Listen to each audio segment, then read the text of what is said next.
You've only seen this in the movies or on TV. A cruel dictator ruling a country with an iron fist. Police checkpoints and random searches. Your papers, please. Here's a cold hard fact for everyone. Quietly being phased in over the next several years, eventually, everyone in the United States will be required to carry a national ID card. Yep, that's you and me. For the first time, every American will be required to carry papers in order to travel.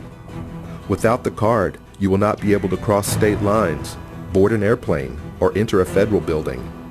You'll also need the card to open a bank account or apply for any government-funded programs, including Social Security, Medicare, and Medicaid.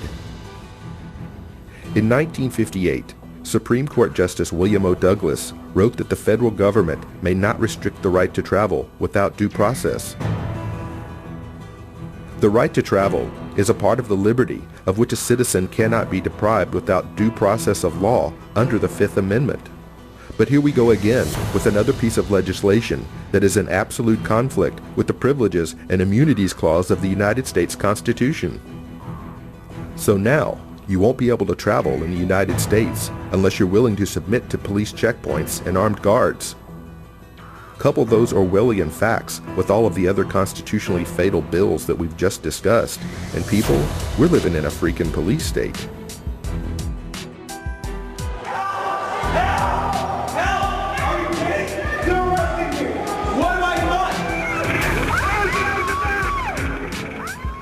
All of the lawlessness of Washington aside, if you pass bills that render the U.S. Constitution a worthless piece of paper, then your place is not in Washington, D.C.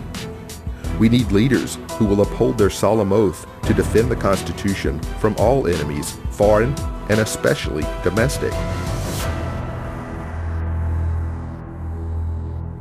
All right, so President Bush and Vice President Cheney might want to steer clear of Vermont for a little while. That's because voters in a couple of towns have approved these measures calling for the indictment of the president and vice president, quote, for violating the Constitution.